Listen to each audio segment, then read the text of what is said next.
everybody. My name is Amanda Bennett, and today I'm going to be discussing self-esteem in adolescence, um, particularly at East Jessamine County High School, which is located in Nicholasville, Kentucky. East High hosts students from grades 9 through 12 and has an age range from approximately 14 to 18 years old. Quite a diverse population. Many different ethnicities, academic backgrounds, gender identities, just to name a few. I feel that I could really connect with this population, mostly because I know what it's like to be a high school student, a teenager with self-esteem issues. But to further get an understanding of what these students are going through, I would like to send out a school-wide survey concerning self-esteem. This would include demographics as well as self-esteem questions, which I feel like would give a perspective from each area of the student body and could determine if the population really sees a need for change. Are they seeing self-esteem issues amongst their peers and with themselves?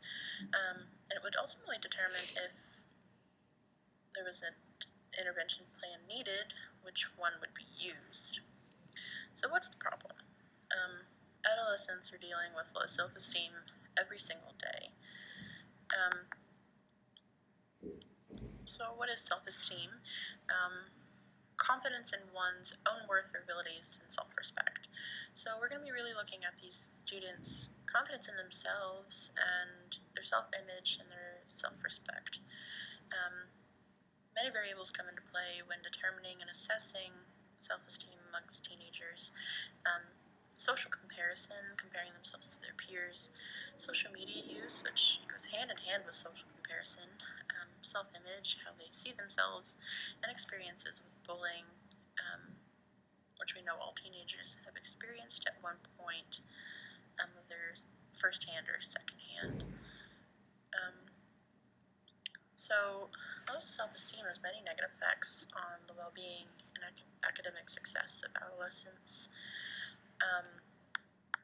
One big effect is their motivation to finish high school. Lower rates of self-esteem are correlated with lower motivation levels. As of 2016, the United States had a 6.1% dropout rate. Another effect of low self-esteem is, higher levels of depression, hopelessness, suicidal ideation, overall negative effect on mental health. In 2017, over 6,000 individuals in this age range committed suicide, making it the second leading cause of death for that group. Obviously a big issue there. At East, there aren't very many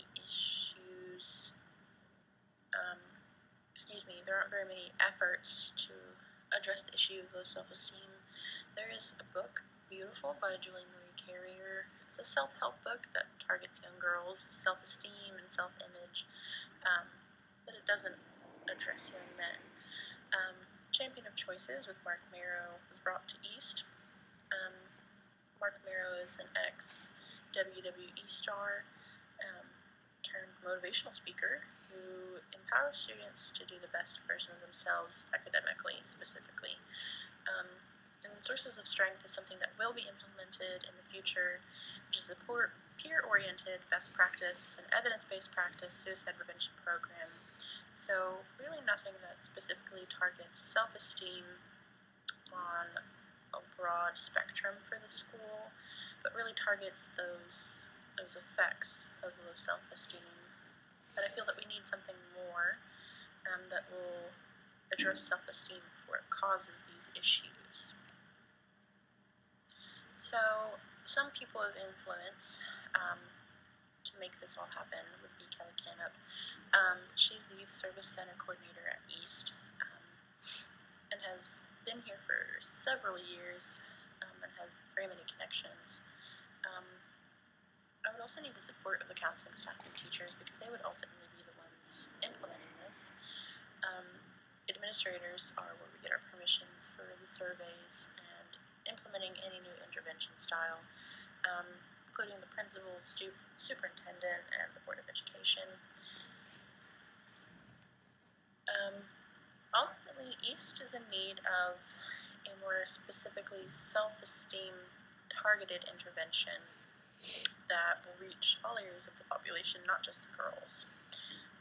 So the plan is to incorporate Inspire school programs, which incorporate social and emotional learning to empower students, specifically with a focus on self-esteem.